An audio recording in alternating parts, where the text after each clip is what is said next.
Hello, good morning class. Ashoka online group पे आपका स्वागत है। हम लोग बात करेंगे आज साइंस में, चैप्टर है हमारा फोर्स। तो सबसे पहले क्वेश्चन ये बनता है कि फोर्स है क्या। फोर्स क्या होता है, कैसे काम करता है, इसको मेजर कैसे करते हैं हम, यूनिट्स क्या होती हैं, डायरेक्शन का क्या इंपॉर्टेंट है, इसके इफेक्ट्स क्या होते हैं, टाइप्स क्या होते हैं। इस सब को हम लोग इस चैप्टर में स्टडी करेंगे। तो सबसे पहला क्वेश्चन ये आता है कि आखिर फोर्स है क्या। तो फोर्स क्या होता है, एक तरह का पुश या पुल होता है।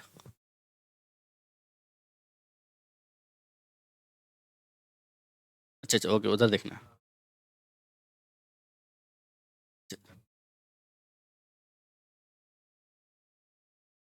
जी सर। तो हम लोग बात करते हैं फोर्स की कि फोर्स है क्या। फोर्स क्या होता है, एक तरह का पुश या पुल होता है। जैसे कोई चीज़ है हमारे पास, तो हमने उसको क्या करता है, धक्का दे दिया या अपनी तरफ खींच लिया, तो वो क्या हो जाएगा, एक तरह का फोर्स हो जाएगा। जैसे कि यहाँ पे क्या आगे देखते हैं हम। यहाँ पे एक बच्चा है, ये क्या कर रहा है, किसी चीज़ को पुल कर रहा है अपनी तरफ। तो ये क्या कर रहा है, इसको खींचने में एक फोर्स लगा रहा है। ऐसे यहाँ पे एक सेकंड डायग्राम है, यहाँ पे क्या कर रहा है, इसको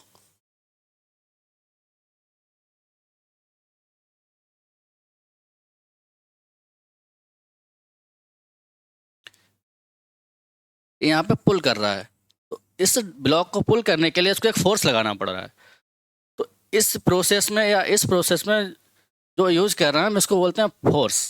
यानी कि कोई भी ब्लॉक है या कोई भी चीज़ है उसको हम पुश कर रहे हैं अपनी तरफ या पुल कर रहे हैं, तो उसके लिए हमें क्या लगाना पड़ेगा, फोर्स लगाना पड़ेगा। ठीक है।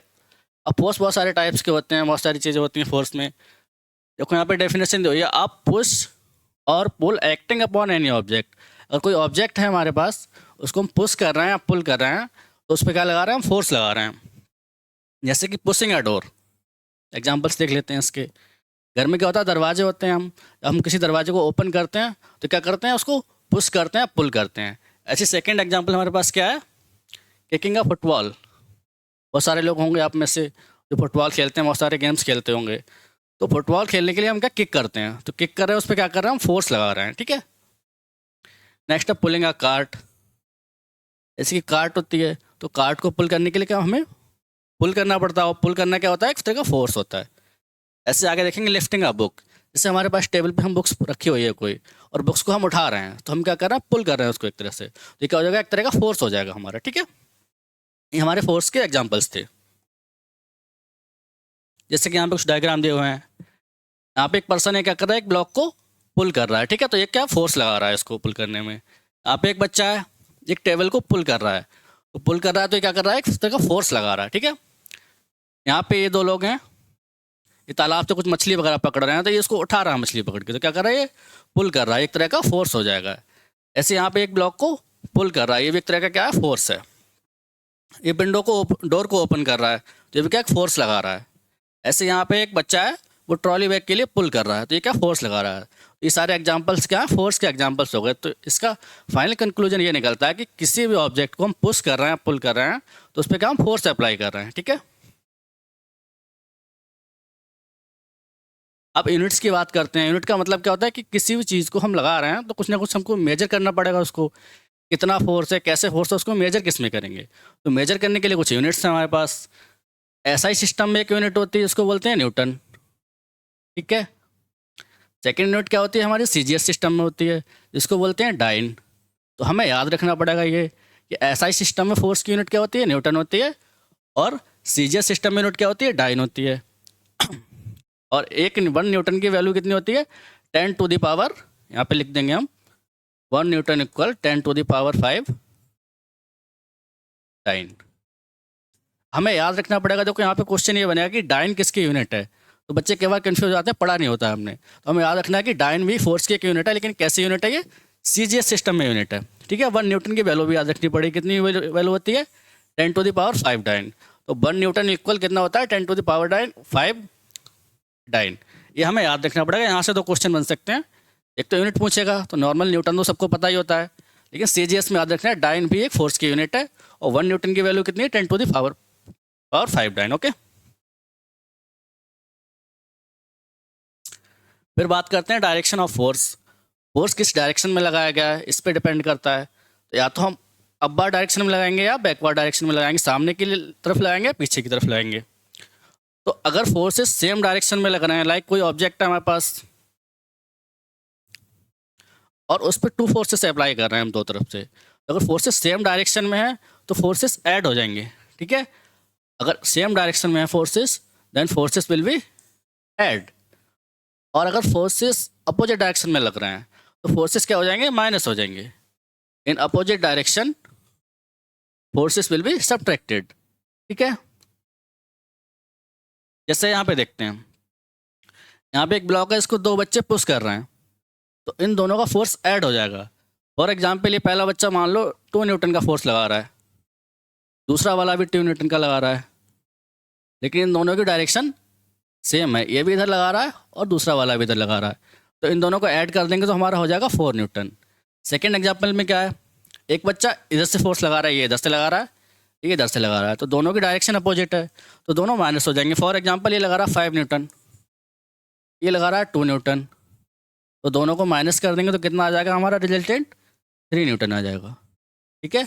तो हमें याद क्या रखना है कि अगर फोर्सेस सेम डायरेक्शन में है तो फोर्स ऐड हो जाते हैं, फोर्सेस अपोजिट डायरेक्शन में है तो फोर्स माइनस हो जाते हैं, ठीक है। अब यहाँ पे हमारा फॉर्मूला आ जाता है एफ का, फोर्स का, एफ इक्वल एम ए। यहाँ पे एम क्या है, M mass of the object है, जो भी ऑब्जेक्ट है उसका मास कितना है, और ए क्या, एक्सीलरेशन ऑफ ऑब्जेक्ट है, कि किसी ऑब्जेक्ट का जितना एक्सीलरेशन होगा उसको ए से रिप्रेजेंट करते हैं। एफ यहाँ पे फोर्स है, हम लोगों को पता है, ठीक है। तो यहाँ से बहुत सारे क्वेश्चंस बनेंगे जो हम लोग फर्दर डिस्कस करेंगे आगे, ये याद रखना। एफ इक्वल एम ए, इसको याद कैसे करेंगे थोड़ा सा, वैसे तो इजी याद कर लोगे आप लोग, लेकिन याद रखना एफ एम होता है। एफ एम सुना होगा आप लोगों ने, सुनते थे बहुत सारे लोग, पहले रेडियो पे आता था, तो एफ एम से याद रखेंगे। एफ एम क्या होता है, एफ इक्वल एम ए, ये फोर्स का फॉर्मूला आ जाता है। यूनिट क्या रहेगी इसकी, न्यूटन या डाइन कुछ भी लिख सकते हैं, ठीक है। इफेक्ट्स ऑफ फोर्सेस, अगर हम किसी ऑब्जेक्ट पे फोर्स लगा रहे हैं तो उसके इफेक्ट्स क्या क्या हो सकते हैं, क्या होगा फोर्स लगाने के बाद। तो सबसे पहले क्या लिखा हुआ है इन्होंने, a force can move a stationary body. अगर कोई ऑब्जेक्ट है या कोई बॉडी है स्टेशनरी कंडीशन में रखी हुई है, अगर उस पर हम फोर्स लगाएंगे तो वो मूविंग कंडीशन में हो जाएगी। फॉर एग्जाम्पल फुटबॉल है हमारे पास, एक इसमें डायग्राम में दिख रहा है हमें, ये प्लेयर इस पर क्या कर रहा है, फोर्स लगा रहा है, अपने किक मारेगा यहाँ से, ठीक है, मूविंग कंडीशन में चली जाएगी। तो फोर्स लगाने से क्या हो सकता है, सबसे पहले अगर कोई बॉडी है स्टेशनरी कंडीशन में है तो वो मूव कर सकती है, क्लियर है। सेकंड क्या होगा, force can stop a moving body, force can stop a moving body. ऐसे ये बच्चा है, ये यहाँ पे गेम हो रहा है, तो इसमें क्या है, यहाँ पे एक बॉल आ रही है, ये बॉल को क्या करना है, स्टॉप करने की कोशिश कर रहा है। तो बॉल कैसी कंडीशन में है, मूविंग कंडीशन में है, ये इसको क्या कर रहा है, स्टॉप करने की कोशिश कर रहा है, ठीक है। तो ये क्या फोर्स क्या कर सकता है, ये इस पर क्या लगाएगा, फोर्स लगाएगा। तो फोर्स किसी मूविंग बॉडी को या मूविंग ऑब्जेक्ट को स्टेशनरी कंडीशन में ला सकता है, ठीक है, स्टॉप कर सकता है। तो फोर्स क्या क्या काम कर सकता है, पहला मूविंग कंडीशन को स्टेशनरी में चेंज कर सकता है, स्टेशनरी को मूविंग में चेंज कर सकता है, ठीक है, ये दो हो गए। इसके अलावा फोर्स क्या कर सकता है, force can change the direction and speed of a body. अगर कोई ऑब्जेक्ट है, कोई बॉडी है, वो मूविंग कंडीशन में है, उस पर हम फोर्स लगाएंगे तो उसकी स्पीड और डायरेक्शन दोनों चेंज हो सकती है। फॉर एग्जांपल बॉल होती है, क्रिकेट मैच होता है, आप लोगों ने खेला होगा, क्रिकेट में जब बॉल आती है तो उस पर जब बैट्समैन बॉल हिट करता है उसके बाद उसकी स्पीड और डायरेक्शन दोनों चेंज हो जाती हैं, है ना। तो उस पर क्या लगाया हमने, फोर्स अप्लाई किया था। तो इसका क्या मतलब हुआ कि फोर्स लगाने के बाद किसी भी मूविंग ऑब्जेक्ट की डायरेक्शन और स्पीड दोनों चेंज हो सकती हैं। सेकंड क्या हो सकता है, force can change the shape and size of a body. अगर किसी ऑब्जेक्ट पे हम फोर्स लगाते हैं तो उसका शेप और साइज भी चेंज हो सकता है। कुछ एग्जांपल्स देखेंगे हम लोग कैसे हो सकता है। देखो यहाँ पे क्या है, एक स्प्रिंग है, तो पहले ये ऐसे था, इस पर हमने फोर्स से अप्लाई कर दिया तो हमने इसको क्या कंप्रेस कर दिया, तो फोर्स लगा के इसका क्या शेप चेंज हो गया। ऐसे यहाँ पे एक ये डायग्राम है, तो इसको फोर्स लगा के हमने सॉफ्ट कर दिया, इकट्ठा कर दिया। ये हमारे पास एक कैन है, कोल्ड ड्रिंक कैन है, इसको फोर्स लगा के हमने इकट्ठा कर दिया, तो ये क्या हो गया, इस पर हमने फोर्स लगाया था। एक स्पॉन्ज है हमारे पास, इस पर हमने फोर्स लगा दिया तो उसका शेप और साइज चेंज कर दिया। तो हमारे पास 4 रिजल्ट निकलते हैं, कौन कौन से। पहला क्या था कि फोर्स किसी मूविंग ऑब्जेक्ट को स्टेशनरी कंडीशन में ला सकता है, किसी स्टेशनरी ऑब्जेक्ट को मूविंग कंडीशन में ला सकता है। थर्ड क्या कर सकता है, फोर्स किसी ऑब्जेक्ट पे हम फोर्स लगाते हैं तो उसकी डायरेक्शन और स्पीड चेंज हो सकती है। फोर्थ क्या था, किसी ऑब्जेक्ट का शेप और साइज भी चेंज हो सकता है, ठीक है। तो क्लियर है फोर्स के क्या क्या इफेक्ट हो सकते हैं। फिर बात करते हैं टाइप्स ऑफ फोर्सेस। फोर्स कितने टाइप का होता है? तो मेनली फोर्स टू टाइप्स के होते हैं, contact forces, non contact forces. अब बात करते हैं कॉन्टैक्ट फोर्सेस कौन से होते हैं। तो जैसे नाम से ही पता चल रहा है कॉन्टैक्ट, ऐसे फोर्सेस जिनमें ऑब्जेक्ट्स के बीच में कुछ कॉन्टैक्ट हो रहा है, आपस में टच कर रहे होंगे, तो कैसा फोर्स हो जाएगा? कॉन्टैक्ट फोर्स हो जाएगा। नॉन कॉन्टैक्ट फोर्स कौन सा होता है? जिसमें ऑब्जेक्ट आपस में टच नहीं कर रहा है, उनमें कॉन्टैक्ट नहीं हो रहा है, तो उसको बोलेंगे नॉन कॉन्टैक्ट फोर्सेस। अब कॉन्टैक्ट के भी कुछ टाइप्स होते हैं, वो पढ़ेंगे हम लोग। जैसे मस्कुलर फोर्सेस है, मस्कुलर नाम से ही पता चल रहा है, मस्कुलर नाम मतलब मसल्स की बात हो रही है यहाँ पे। ऐसे फोर्सेस जो हम अपने मसल्स की वजह से लगाते हैं, बॉडी के मसल्स की वजह से जो फोर्स लग रहा है वो मस्कुलर फोर्स होता है। तो ये कैसा कॉन्टैक्ट फोर्स हो जाएगा? जैसे ये यहाँ पे बच्चा है, चल रहा है, तो अपने मसल्स का यूज़ कर रहा है रनिंग करते हुए, तो कैसा मस्कुलर फोर्स हो गया है। एक पर्सन है, ऑब्जेक्ट को लिफ्ट कर रहा है, इसमें मसल्स का यूज़ कर रहा है अपनी बॉडी की, तो मस्कुलर फोर्स है। लेकिन ये ऑब्जेक्ट को उठा भी रहा है, तो इसको कॉन्टैक्ट में टच किए हुए है ना इसको, तो ये कैसा कॉन्टैक्ट फोर्स हो जाएगा। ऐसे यहाँ पे ये बच्चा एक किसी ऑब्जेक्ट को पुश कर रहा है, पुश कर रहा है तो अपने मसल्स का यूज़ कर रहा है, तो मस्कुलर फोर्स है। लेकिन ये इसको पकड़े हुए भी टच किए हुए हैं यहाँ पे, तो कैसा हो जाएगा? कॉन्टैक्ट फोर्स हो जाएगा। सिमिलरली यहाँ पे ये ऑब्जेक्ट को फेंक रहा है यहाँ पे, तो अपनी मसल्स का यूज़ कर रहा है, लेकिन इसने ऑब्जेक्ट को फेंका अपने हाथ से यहाँ पे, है ना, ये कैसा हो जाएगा? कॉन्टैक्ट फोर्स हो जाएगा। कॉन्टैक्ट फोर्सेस के लिए है ना, ऐसे फोर्सेस जिनमें आपस में कॉन्टैक्ट हो रहा है, ऑब्जेक्ट्स का आपस में टच किए हुए हैं, वो कॉन्टैक्ट फोर्सेस होते हैं। मस्कुलर फोर्स क्या आता है? जिसमें हम बॉडी की किसी मसल्स का यूज़ करते हैं, जैसे हम एक्सरसाइज करते हैं, जिम करते हैं, रनिंग करते हैं, है ना, तो ये कैसे मस्कुलर फोर्सेस हो जाते हैं। फिर बात करते हैं फ्रिक्शनल फोर्सेस की।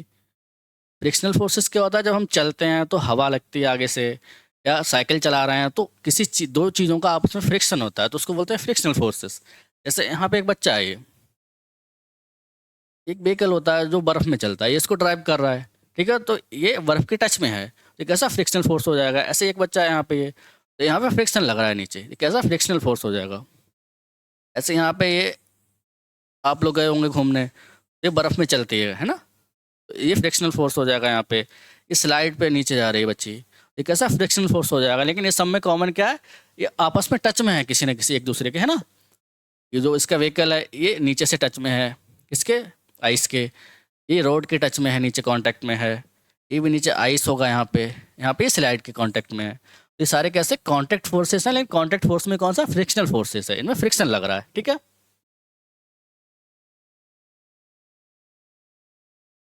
फिर बात करते हैं नॉन कॉन्टैक्ट फोर्सेस की। तो नॉन कॉन्टैक्ट फोर्सेस कौन से होते हैं? ऐसे फोर्सेस जिनमें ऑब्जेक्ट्स का कॉन्टैक्ट नहीं होता है, जो दूर से ही लग जाते हैं, ठीक है, तो ऐसे फोर्सेस नॉन कॉन्टैक्ट फोर्सेस कहलाते हैं। जैसे फर्स्ट है हमारा इलेक्ट्रोस्टैटिक फोर्स। इलेक्ट्रोस्टैटिक फोर्स का मतलब क्या होता है? इलेक्ट्रिसिटी वाला फोर्स होता है, चार्जेस की वजह से लगता है, जो होता है इलेक्ट्रोस्टैटिक फोर्स। चार्ज हमारे टू टाइप्स के होते हैं, first positive charge, second negative charge. तो चार्ज कितने टू टाइप्स के होते हैं हमारे? एक होता है पॉजिटिव, एक होता है नेगेटिव। अब अगर पॉजिटिव सिमिलर हैं दोनों, दोनों पॉजिटिव हैं, तो कैसा लगेगा? रिपल्सन होगा।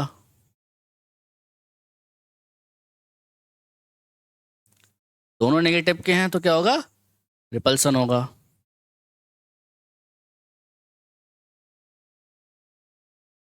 एक माइनस है एक प्लस है, मतलब अपोजिट चार्जेस हैं, तो क्या होगा? अट्रैक्शन होगा।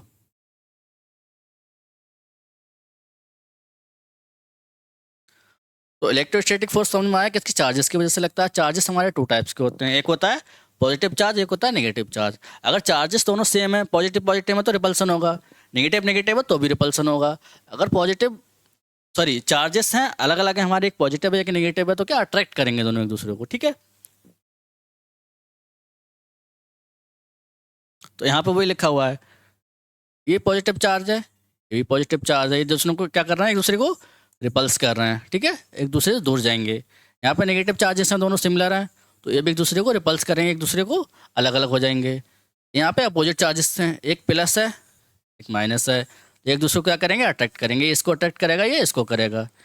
ये भी माइनस हो सकता है, ये प्लस हो सकता है ना, एक दूसरे को क्या करेंगे? अट्रैक्ट करेंगे। तो इलेक्ट्रोस्टैटिक फोर्स किसकी? चार्जेस की वजह से होता है। चार्जेस हमारे टू टाइप्स के होते हैं, पॉजिटिव चार्ज नेगेटिव चार्ज।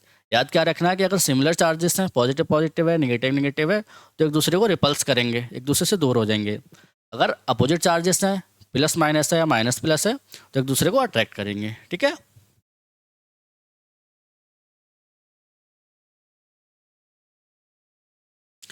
फिर आता है हमारा नॉन कॉन्टैक्ट फोर्सेस में मैग्नेटिक फोर्स।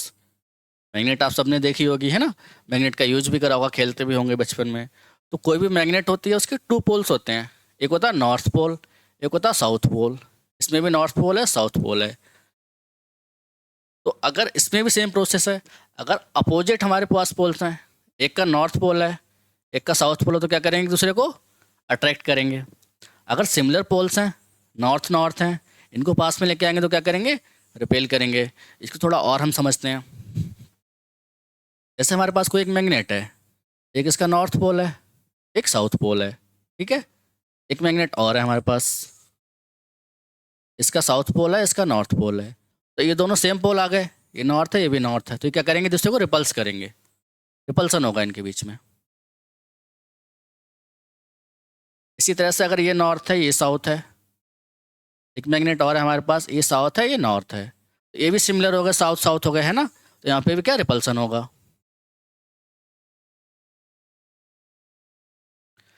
अब यहाँ पे एक मैग्नेट और ले ली हमने, ये नॉर्थ है ये साउथ है, ये नॉर्थ है ये साउथ है, तो ये अपोजिट चार्ज पोल्स हैं, तो ये क्या करेंगे, दूसरे को अट्रैक्ट करेंगे। समझने वाली बात क्या है यहाँ पे कि अगर सिमिलर पोल्स होंगे तो एक दूसरे को रिपल्स करेंगे, दूर हो जाएंगे। अगर अपोजिट पोल्स हैं तो एक दूसरे को क्या करेंगे, अट्रैक्ट करेंगे, ठीक है। अच्छा, अगर कोई भी मैग्नेट है हमारे पास, तो उसको अगर हम यहाँ से ब्रेक डाउन कर दें फॉर एग्जांपल, ठीक है, तो उसके बाद भी इसमें क्या टू पोल्स क्रिएट हो जाते हैं। जैसे इधर वाला क्या था, ये नॉर्थ था, इसके टू पार्ट्स कर दिया हमने, ये साउथ था, तो यहाँ पे नॉर्थ क्रिएट हो जाएगा, यहाँ पे साउथ क्रिएट हो जाएगा। कहने का मतलब यह है कि किसी भी मैग्नेट के पोल्स को हम नॉर्थ को साउथ को अलग अलग नहीं कर सकते। मैग्नेट में हमेशा दोनों पोल्स होंगे, चाहे इसको कितना भी छोटा कर दें हम, उसमें दो पोल्स हमेशा नॉर्थ और साउथ बन जाएंगे, ठीक है। ये समझने वाली बात थी यहाँ पे। अच्छा, आगे देखते हैं ग्रेविटेशनल फोर्स। ग्रेविटेशनल फोर्स आप सबने देखा होगा, जैसे हमारी यूनिवर्स है, अर्थ है, तो अर्थ में क्या होता है, हमारी अर्थ हर चीज़ को अट्रैक्ट करती है अपनी तरफ। हम कुछ भी वॉल ऊपर फेंकते हैं, कुछ भी पत्थर फेंकते हैं, कंकड़ फेंकते हैं, तो वो क्या नीचे ज़मीन पे आके गिर जाता है। क्यों आके गिरता है, क्योंकि हमारी जो अर्थ है वो एवरी ऑब्जेक्ट को अपनी तरफ अट्रैक्ट करती है। तो अट्रैक्ट करना क्या एक तरह का फोर्स होगा, तो कौन सा फोर्स होता है, इसको बोलते हैं ग्रेविटेशनल फोर्स। समझ में आ रहा है कि अगर किसी भी ऑब्जेक्ट को हमने ऊपर की तरफ फेंका, उसके बाद वो अर्थ पे वापस आके गिरेगा। क्यों गिरेगा, क्योंकि अर्थ हर ऑब्जेक्ट को अट्रैक्ट करती है अपनी तरफ। तो ये कैसा हो जाएगा, ग्रेविटेशनल फोर्स हो जाएगा। जैसे यहाँ पे एक बच्चा है, ये बॉल को फेंक रहा है, ये ऊपर जाएगी और एक पर्टिकुलर टाइम के बाद नीचे आके गिरेगी, है ना। क्यों नीचे आएगी, क्योंकि हमारी अर्थ इस पर एक अट्रैक्शन फोर्स लगा रही है, जिसको क्या बोलते हैं हम, ग्रेविटेशनल फोर्स। क्लियर है। तो हमने आगे देखते हैं,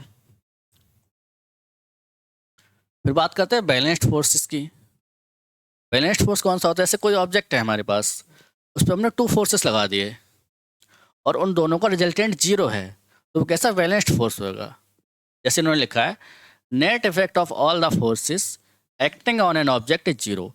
तो अगर किसी ऑब्जेक्ट पे लगने वाले सभी फोर्सेस का सम होता है जो वो जीरो हो रहा है, तो वो कैसा फोर्स होगा, बैलेंस्ड फोर्स होगा, ठीक है।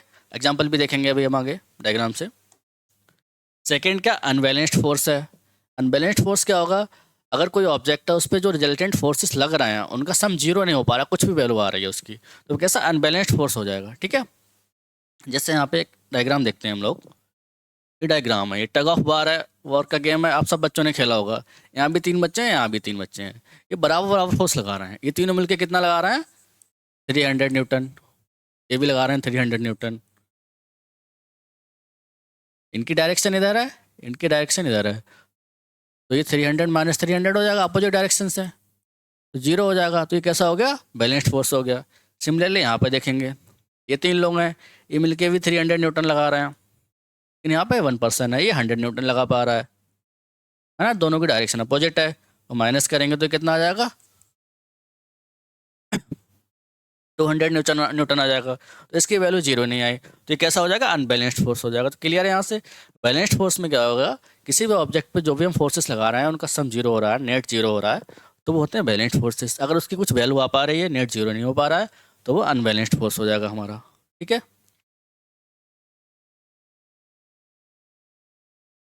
तो हमने क्या क्या पढ़ा, सबसे पहले पढ़ा फोर्स क्या होता है, किसी भी ऑब्जेक्ट को पुश करना या पुल करना फोर्स कहलाता है, ठीक है। फोर्स के इफेक्ट क्या होते हैं, फोर्स किसी मूविंग ऑब्जेक्ट को स्टेशनरी ऑब्जेक्ट में कन्वर्ट कर सकता है, स्टेशनरी ऑब्जेक्ट को मूविंग ऑब्जेक्ट में चेंज कर सकता है। फोर्स किसी भी ऑब्जेक्ट की शेप और साइज चेंज कर सकता है।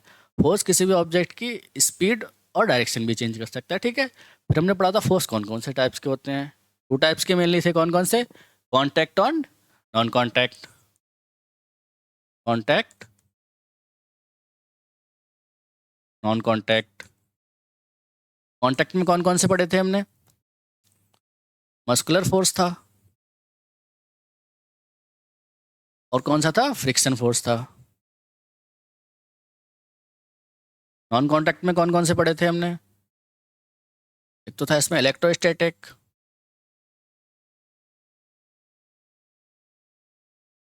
सेकंड था मैग्नेटिक, थर्ड था हमारा ग्रेविटेशनल फोर्स।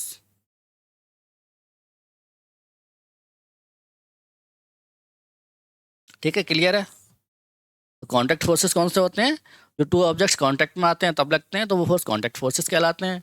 तब ऑब्जेक्ट आपस में कांटेक्ट में आए बिना जिनमें जो फोर्स लगता है वो नॉन कांटेक्ट फोर्सेस होते हैं, ठीक है। जैसे ग्रेविटेशन फोर्स था, तो उसमें हमने किसी बॉल को ऊपर उछाला तो वो नीचे आके गिरी, तो बॉल पे फोर्स तो लग रहा है, अर्थ अट्रैक्ट तो कर रही है उसको, लेकिन वो कांटेक्ट में नहीं है ना। कांटेक्ट में तो बाद में आते हैं, ठीक है। ऐसे ऐसे मैग्नेटिक फोर्स था, उसमें क्या था? 2 मैग्नेट एक दूसरे को अट्रैक्ट कर रही थी।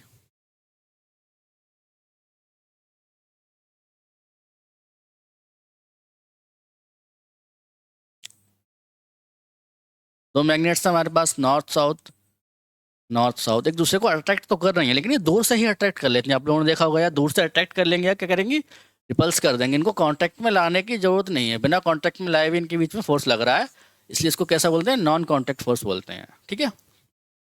अच्छा, हमने स्टार्टिंग में एक फॉर्मूला पढ़ा था, F=ma। इससे क्वेश्चंस बन सकते हैं बहुत सारे छोटे छोटे, है ना। जैसे क्वेश्चन में वैल्यू दी होगी कि लाइक कोई ऑब्जेक्ट है, 10 kg का ऑब्जेक्ट है फॉर एग्जाम्पल, उस पर 20 मीटर पर सेकंड स्क्वायर का एक्सेलरेशन लग रहा है।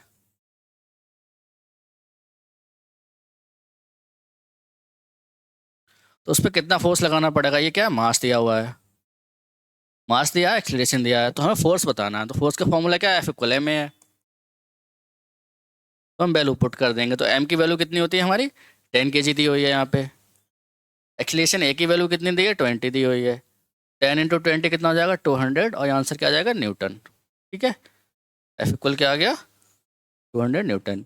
यहाँ पे ध्यान रखना, जो मास होता है वो हमारा केजी में होना चाहिए। अगर ये ग्राम में होगा या किसी और यूनिट में, तो उसको किस में कन्वर्ट करेंगे? किलोग्राम, ग्राम से किलोग्राम में लेके आएंगे। ये जो एक्सेलरेशन है वो मीटर पर सेकंड स्क्वायर में होना चाहिए। एक्सेलरेशन की यूनिट याद रखेंगे यहाँ से। एक्सेलरेशन की यूनिट क्या होती है? मीटर पर सेकंड स्क्वायर। मास किस में? किलोग्राम में लगाएंगे। अगर ये ग्राम में या किसी और में दिया हुआ है तो उसको कन्वर्ट करेंगे किलोग्राम में। और एक्सेलरेशन किसी में किलोमीटर पर आर में दिया होगा, किसी और यूनिट में दिया होगा, तो उसको चेंज करेंगे किसमें? मीटर पर सेकंड स्क्वायर में, ठीक है। तो इस तरह के क्वेश्चन बन सकते हैं। हो सकता है फोर्स दिया हो या मास दिया हो तो एक्सेलरेशन पूछ लेगा, या फोर्स और एक्सेलरेशन दिया हो तो मास पूछ सकता है। तो इन 3 यूनिट्स में से कोई सी 2 चीज़ें दी होंगी, कोई थर्ड चीज़ हमसे पूछ लेगा, ठीक है। क्लियर है? तो फोर्स में इतना था जो आप लोगों को याद रखना है, यूनिट्स याद रखनी है, ठीक है। SI में क्या था? न्यूटन यूनिट थी, और CGS में क्या थी? डाइन यूनिट थी। डाइन बहुत स्पेशली याद रखना, ठीक है। 1 न्यूटन की वैल्यू याद रखना, 10⁵ डाइन। थैंक यू बच्चों, आज के लिए इतना ही। बाकी हम लोग कल पढ़ते हैं, और कल हम लोग क्वेश्चंस डिस्कस करेंगे इसके।